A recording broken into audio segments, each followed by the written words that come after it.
ሰላም ጤና ይስጥልን ተመልካቾቻችን እንደምን ዋላችሁ እንደምን አመሻችሁ ከአንከር ሚዲያ ዝግጅት ክፍል ያክብሮ ሰላምታችንን እናቀርባለን ዜናዎቹን ይዘን መጥተናል ወደ እናንተ እናደርሳለን አብራችሁን ቆዩ መልካም ጊዜ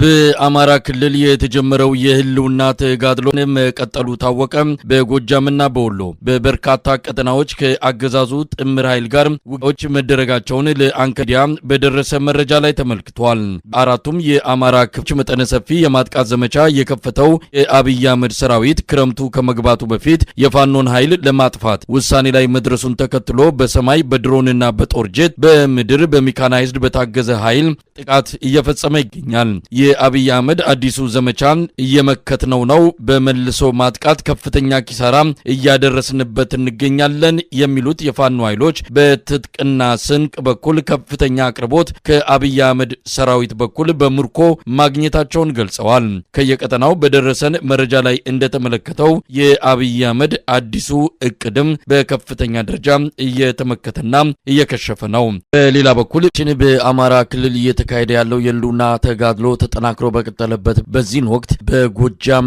ቡሬ በአገዛዙ ሰራዊት ላይ ከፍተኛ ኪሳራ መድረሱ ተገለጸ በትላንትናው ዕለት የፋኖ ኃይሎች በጥምረት በቡሬ በሚገኘው የአገዛዙ ሰራዊት ላይ ከፍተኛ ጥቃት በመሰንዘር ከተማዋን ከመቆጣጠር ባለፈ የስንቅና ትጥቅ ዲፖዎችን በመያዝ ከፍተኛ ቁጥር ያለው መሳሪያ በእጃቸው ማስገባታቸው ነው የደረሰን መረጃ የሚያመለክተው የቡሬው ጥቃት በአገዛዙ ሰራዊት በቅርብ ጊዜ ከተደረጉት ውጊያዎች ከፍተኛ ኪሳራ ካስተናገደባቸው ውጊያዎች በዋናነት የሚጠቀስ ሆኗል የአብይ አህመድ ሰራዊት ከቡሬ ከተማ በመሸሽ በአቅራቢያ በሚገኝ የኢንዱስትሪ መንደር መሸሸጉን ነው ያገኘነው መረጃ የሚያመለክተው በጎጃም አጠቃላይ ያለውን ወቅታዊ ሁኔታ በተመለከተ የህዝብ ግንኙነት ክፍል ኃላፊውን አርበኛ ማርሸት ፀሐዩን አነጋግረናል ወደዚያው እናልፋለን አመሰግናለሁ መሳይ እንግዲህ በአማራ ፋኖ ቡሬ ከተማ ላይ ባደረገው ማጥቃት ከተማ ውስጥ ሙሉ በመግባትና ከተማውን በመቆጣጠር በርከት ያለ የጠላት ኃይል ላይ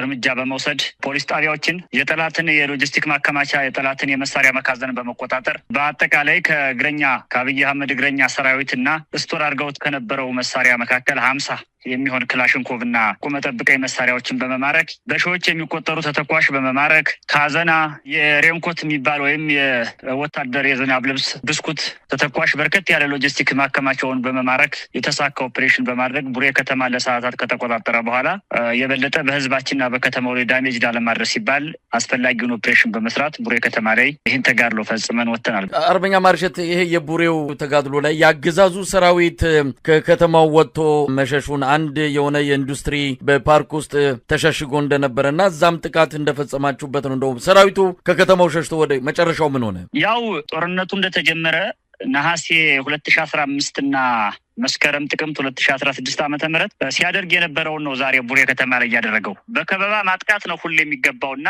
በየአቅጣጫው ጠላት ወዳለበት ከነፍስ ወከፍ እስከ ቡድን መሳሪያ በጨበጣ እየተተኮሰ ከፊት ለፊት የነበረው የጠላት ኃይል ምሽጉ ተሰብሮ ሲደመሰስና መሳሪያው ሲማረክ የተረፈው ኃይል ተሰብስቦ ቡሬ ኢንዱስትሪ ፓርክ ውስጥ ነው የገባው ዛሬ ይሄንን ደብረ ማርቆስ WA ዘይት ፋብሪካ በመግባት ቡሬ እንደዚሁ በመግባት በተለያዩ አካባቢዎች ይህን ሲያደርጉ ነበር የኖሩት ዛሬም ከአንድ ዓመት ከ8 እና ከ7 ወር በኋላ መልሰው ቡሬ ኢንዱስትሪ ፓርክ ውስጥ በመግባት እኛ ወደ ፋብሪካዎች ተኩሰን ፋብሪካ እንደማናወድም ስለሚያውቁት ራሳቸውን በዚህ መንገድ ማስተፍ ችለዋል ይሄን ያደረጉት ዛሬ እንግዲህ የቡሬው ድል ከሌሎቹ በምን ይለያል ብዙ ያገዛዙ አመራሮችንም እንደዚሁ በቁጥጥር ስር ያሉበት ሁኔታዎችም ተፈጥረዋል በርካታ ተተኳሾች መሳሪያዎችንም በእጃችሁ ያስገባችሁበት ነው ከተማውን ተቆጣጣራችሁ የጸጥታ ተቋማትን ተቆጣጣራችሁ አስተዳደሩን ጭምር ተቆጣጣራችሁ አላችሁበት ነው ቀደም ሲል እንደተገለጸው ከተለያዩ የመረጃ ምንጮችም እንዳረጋገ ነው ከተማዋ ላይ ተጨማሪ አደጋ እንዳይከሰት ተጨማሪ ውድመት እንዳይከሰት በቂም በቀል አገዛዙ እንዳይፈጽም በሚል መውጣታችሁን ነው የሰማነው ይሄ ምናልባት እንዲህ አይነቱ ነገር ተደጋጋሚ የሆነ ነው ከተማን ይዞ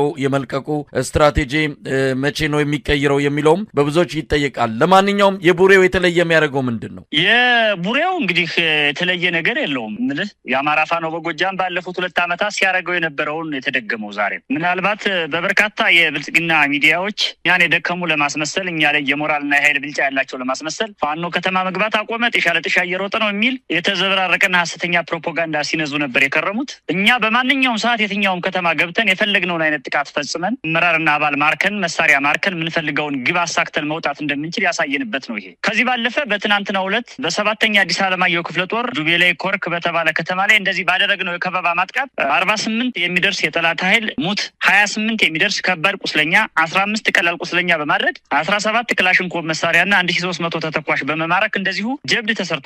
ከዘመቻ ማዕበል ብለው ከሰኔ 18 ወዲህ በአካባቢያችን በገፍ ከገቡ ወዲህ ከበባውን በመቀልበስ በመልሶ ማጥቃት በከበባ ማጥቃት እያደረግን አሁን ይሄ ተደጋጋሚ ምናልባት ውጊያዎችን ብንቆጥራቸው ከ60 እስከ 70 ሊደርሱ ይችላሉ። አሁን ሰሞንኛ ውጊያዎች የዚህ አንዱ አካል በመሆኑ ጀብደኝነታችን ስትራቴጂክሊ የማጥቃት ስልታችን ያደገ መሆኑን አቅማችን ያለን መሆኑን በተጨባጭ ያሳየንበት ነው የዛሬው የቡዮ። የሰሞኑን ጠቅለል ያሉ የአውደ ውጊያ መረጃዎችን በተመለከተ ነው እንግዲህ ዘመቻ ማዕበል ብሎ የከፈተው በከፍተኛ ሁኔታ የምርኮኞች ማዕበል የታየበት እንደሆነ ከተለያዩ ቀጠናዎችም ከሚደርሱ መረጃዎች ለማረጋገጥ ችለናል። ጎጃም በተለየ ሁኔታ ትኩረቱንም አድርጎ ወደዛ በርካታ ኃይሉን ያስገባበት ቀጠና በመሆኑ ሰሞኑን የተፈጸሙ ተጋድሎች አሉ። ከደንበጫን አንስቶ አዴት የሚጠቀሱ ናቸው። ዋሸራም እንደዚሁ አመራሩን ለመክበብ የተደረገ አንድ ኦፕሬሽን የከሸፈበትም ታሪክ እንደዚሁ ሰምተናል። በአጠቃላይ ኦፕሬሽኑን የዘመቻውን ማዕበልን ለማክሸፍ የተደረጉ ተጋድሎችን እንዴት መግለጽ ይቻላል? እኛ የፖለቲካ አቅም የኃይል አቅም የደህንነት አቅም የወታደራዊ ማጥቃት መከላከል አቅም ያሳደግንበትና በከፍተኛ ሁኔታ የገነባንበት መሆኑን ተረድተንበታል። በዚህ በእነ አብይ አህመድ የማስ ሙቭመንት የማስ አታክ ስልታቸው የቀለበስንበት መንገድ ይመስለኛል። ምናልባት ከወታደራዊ ዘርፉ መረጃ አልተቀበልኩም እንጂ ዛሬ ከ60 እስከ 70 የሚሆኑ ውጊያዎችን አድርገናል ከሰኔ 18 እስከ ዛሬ አካባቢ ድረስ ማለት ነው። ስለዚህ በእነዚህ ውጊያዎች ሁሉ የማረክነው መሳሪያ፣ የገደልነው እግረኛ ተዋጊ፣ የገደልነው እነሱ የመረጃ አመራሮቻቸው፣ የመረጃ አባሎቻቸው፣ አዋጊ መኮንኖቻቸው በአጠቃላይ በጣም ብዙ ናቸው። በጣም ከምታስበው በላይ በስቦ ማስከዳት ስልክ እየፈረሰ ከነሙሉ ትጥቁ ወደኛ የሚመጣው ሰሞኑን ማህበራዊ ሚዲያ ላይ አይታችሁት ይሆናል። ከፍተኛ ቁጥር ነው ያለው። በጣም ያሻቀበ ነው ቁጥሩ። ስለዚህ እኛ አሁን ከፍተኛ የሆነ የማጥቃት አቅም ያለን መሆኑን፣ ዲሲፕሊን ያለው ሰራዊት የገነባን መሆኑን፣ ጠንካራ አመራር ያለው ድርጅት መሆኑን፣ የአካባቢው ህዝብ ተፈጥሯዊ ጀግንነት ተጨምሮበት አክቲቭ የሆነው አማራን የሚያታግለው ኮዛችን ከነሙሉ ክብሩ ከነሙሉ ስብዕናው እኛ ጋር ያለ መሆኑንና እንደነ አብይ አህመድ አይነት የፈራረሱ ቡድኖችን ጨፍጫፊ ስርዓቶችን ለማስወገድ ይሄ ድርጅት ይሄ ፋኖ ከበቂ በላይ አቅም የገነባ መሆኑን ያሳየንበት ተጋድሎ ነው። መሳይ እንግዲህ አርበኛ ማርሸት 2ኛ ዓመቱን የተጠጋ ነው። ይሄ ትግል በዚህ ወር 2 ዓመት ይደፍናል። አብይ አህመድ በይፋ የአማራ ህዝብ ላይ ጥቃት በመክፈት ሰራዊቱን ያስገባበት 2ኛ ዓመት ደርሷል። እንግዲህ በዚህ 2 ዓመት ውስጥ የተገኙ ድሎች እንዳሉ በተለያዩ አመራሮች ይገለጻል። አሁንም ግን ከተማ በመያዝ ረገድ ስርዓቱ ላይ ስር ነቀል የሆነ አከርካሪን የመምታትና የመስበር ያህል እንደዛ የሚቆጠር ድል ግን የተመዘገበ እንዳልሆነ ማረጋገጥ ይቻላል። በዛ ደረጃ የሚመዘገብ ቢሆን አገዛዙ ክልሉን ለቆ ከመውጣት ባሻገር በአጠቃላይ በፌዴራል ደረጃም ስልጣኑ በከፍተኛ ደረጃ ህልውናው አደጋ ላይ ይወድቅ ነበረ። ስለዚህ እንዲህ ከተማ ገብቶ ሰዓታትን ቆይቶ የመውጣቱ ስትራቴጂ በሌላ የሚቀየርበት ከተማን ተቆጣጥሮ የመቆየት ትልልቅ የአገዛዙን ማሰልጠኛ ጣቢያዎች፣ ወታደራዊ ካምፖች እንደነዚህ አይነት ቦታዎች ላይ የሚፈጸሙ ጥቃቶችን ብዛም አይታዩም። 2 ዓመቱን ደፍነዋልና ምናልባት እዚህ ላይ ማለት የሚቻል ነገር አለ። መሳይ አንድ በዋናነት ሊሰመርበት የሚገባው አንድ ጉዳይ አለ። አብይ አህመድ በምክር ቤት በይፋ በአማራ ህዝብ ላይ ጦርነት ያወጀው ብአዴን የሚባለውን ጸረ አማራዎችን በሙሉ ሰብስቦ የያዘው ምሰሶ እንዳይፈርስበት መልሶ ለመትከል ነው እና አይተህ ከሆነ በመጀመሪያው ምዕራፍ ከባህር ዳር ጀምሮ የወረዳ ከተሞችን የመቆጣጠርና ያፈረስነውን የብአዴን መዋቅር መልሶ የማስጀመር እንቅስቃሴ ውስጥ ነበር ያለው። አብዛኛው ትኩረታችን እኛ ወደ ከተሞች ማጥቃት በማድረግ አንድ የመጣውን ወራሪ በመደምሰስ መሳሪያውን መቀበል፣ ራሳችንን በመሳሪያ ማደራጀት፣ 2 ያፈረስነው የብአዴን መዋቅር ሪከቨር አድርጎ መልሶ የወረዳ የዞን የክልል አስተዳደር እንዳይኖረው በማድረግ ያንን ተኮር ያደረገ ጥቃት ከተሞች ላይ በመፈጸም ማስተጓጎልና የተበተነው እንቅስቃሴ መልሶ አስኳሉ እንዳይሰበሰብ ማድረግ፣ ቀጥሎ ጠላት በሚንቀሳቀስባቸው አካባቢዎች በደፈጣ ጠላትን በማጥቃት እንደዚሁ መሳሪያውን መቀበል፣ ቅነሳ። በአጠቃላይ ስልታችን ሽምቅ የውጊያ ስልት እየተከተልን በዚህ በሽምቅ የውጊያ ስልት 1 ህዝብን ማሳተፍ፣ 2 ስርዓቱ መልሶ እንዳይተከል ማድረግ፣ 3 ፖለቲካዊ ግብ ማግኘት፣ 4 ድርጅት መስርቶ ጠንካራ ድርጅት ማቆም፣ ጠንካራ ድርጅቱ ብዙ ቁጥር ያላቸውና ጀግና የሚባሉ የፖለቲካ መሪዎችን ማፍራት፣ ብዙ ቁጥር ያላቸውና ጀግና የሚባሉ የኢንተለጀንስ መሪዎችን ማፍራት፣ ብዙ ቁጥር ያላቸውና ጀግና የሚባሉ የአማራን ህልውና ላስጠብቁ የሚችሉ ወታደራዊ አመራሮችን ማፍራት፣ የሚጠፍ ድርብ ያለው ፕላን ይዘን ነው እየተንቀሳቀስን ያለነው። ስለዚህ ትልቁ ጉዳይ ሊሆን የሚችለው ብር ሸለቆ ላይ ጥይት መተኮስ ወይም አባይ ማዶ ተሻግሮ ደጀን ጓጽዮን ላይ ጥይት መተኮስ ምናምን አይደለም። ስርዓቱን የምናፈርስበትን ስቴፕ አስቀምጠን ደረጃ በደረጃ ከቀበሌ ጀምረን እስከ ክልሉ ድረስ ቀጥሎ ስርዓቱን አዳክመን ፖለቲካሊ፣ በኢኮኖሚ፣ በኃይል አዳክመን፣ በዲፕሎማሲ አዳክመን፣ በፖለቲካ አዳክመን ስርዓቱ እጁ ላይ እንደ ጨው ሲሟሟ ራሱን እንዲያይ በማድረግ ለመጨረሻ ጊዜ ፊሽካ በመንፋት ህዝባዊ ማዕበል በማስነሳት የደከመውን ኃይል እየነዱ አዲስ አበባን የመቆጣጠር ስልት የነደፍ ነው። ያን በሚገባ እያሳካ ነው፣ በሚገባ እየሄድ ነው። አይተህ ከሆነ ባለፉት ዓመታት 1921 አካባቢ ወራት 22 አካባቢ ወራት እያሳየ መጣ ነው። በባዶ እጃችንና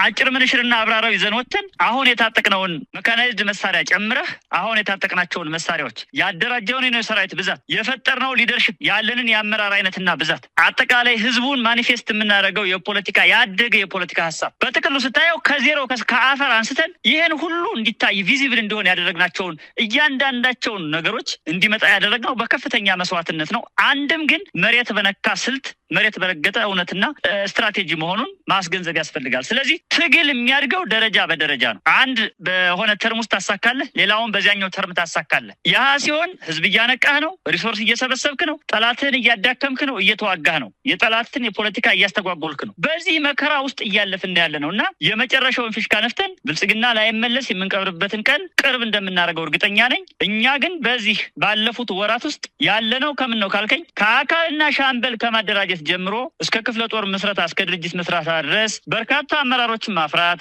በርካታ የጦር መሳሪያ ማደራጀት፣ ዜን አፓራተሶችን በመገንባት መንግስት እንሆን አገሪቱን እንዴት መምራት እንዳለብን፣ እንዴት ሰኪውር ማድረግ እንዳለብን፣ የፈረሰችውን ሀገር እንዴት አድርገን መልሰን ሰላምና ደህንነቷን አስጠብቀን ኢትዮጵያውያንን በሰላም እፎ ያስብለን የምናስተኛበትን አውለን የምናገባበትን ፕላትፎርም እዚያው መሬት ላይ እየጨረስን ስለሆነ ይሄ ሂደት ነው ጊዜ የፈጀብን። መሳይ አርበኛ ማርሸት የአገዛዙን በእርግጥ ትርክቶችና የሚያቀርባቸውን መረጃዎች መሬት ላይ ማረጋገጥ በጣም አስቸጋሪ ነው። ነገር ግን እናንተውን አፈረስን የምትሉትን መዋቅር መልሶ በመትከል በአብዛኛው እንደውም በወረዳ ደረጃ ከ265 263 ላይ የብልጽግናን መዋቅር መልሰን በመትከል ወደ ተለመደው የመንግስታዊ እንቅስቃሴያችን ገብተናል ብለው በስፋት እየሰሩበት ነው። በቅርቡም ሰላማዊ ሰልፍ እንዲደረግ ያደረጉትም ይህንን ውጤታቸውን ለዓለምም ህዝብ ለኢትዮጵያ ህዝብ እናሳያለን ብለው ነው።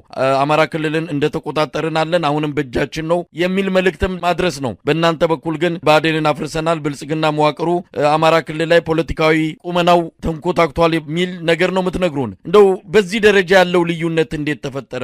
በአገዛዙ በኩል የሚባለው ሌላ ነው፣ እናንተ የምትሰጡት ደግሞ በጣም በተቃራኒው ነው። እንደው ህብረተሰቡ በተለያየ መልኩ በተለይ በርቀት የሚከታተሉት ግራ በመጋባት ላይ ናቸውና ይህንን እንዴት መመልከት ይቻላል?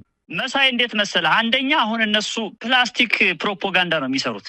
ይገባሃል ፕላስቲክ ፕሮፓጋንዳ ማለት ምን ማለት እንደሆነ። ሁለተኛ ታንክ ውስጥ ነው የተደበቁት። ዙ23 ውስጥ ተደብቀው በሀገሪቱ የመጨረሻ ግድግዳ በሆነው መከላከያ ሰራዊት በሚባለው ኃይል ታጅበው ነው የሚንቀሳቀሱት እነዚህ ሰዎች። ከአንድ ወረዳ ለ30 ደቂቃ ዞር ቢል አንዳቸውም የሉም አለን ብለው እንደዚህ የሚያጓሩት ሰዎች። መፍረስ ማለት ይሄ ነው በሌላ ቋንቋ። በሌላ አገላለጽ መፍረስ ማለት ከዚህ በፊት አንድ መንግስት ነኝ የሚል አካል ከቀበሌ ጀምሮ ይዞት የነበረውን ሁለንተናዊ የመንግስት መዋቅርና እንቅስቃሴ አሁን እያደረገው ነው አይደለም የሚለውን ሚዛን ላይ ማስቀመጥ በቂ ነው። ለምሳሌ ግብር እየሰበሰበ ነው? በፍጹም አይደለም። ከከተማም ከገጠርም ግብር እየሰበሰበ አይደለም። አግደነዋል፣ ከልክለነዋል። ከዚህ አልፎ እኛ ግብር ሰብሳቢዎች ሆነን እናንተም ሚዲያዎችም አውቃቸዋል፣ እኛም ደግሞ በተግባር አሳይተናል። ሪዚስት የምናደርገውም በሰበሰብነው ግብር ነው። ይሄ ይታወቃል። ስለዚህ ማህበረሰባችንን ከነሱ ቀምተን እኛ ግብር እያስከበር ነው። ሁለት ፍትህን በተመለከተ አሁን የማህበረሰባችን የሰፊው ህዝባችን ፍትህ ሰጪ እኛ ነን። መሰረተ ልማት የምንገነባ እኛ ነን። ሰላም ህግ የምናስከብር እኛ ነን። ስለዚህ በአጠቃላይ መንግስታዊ እንቅስቃሴውን ከነሱ ቀምተን እኛ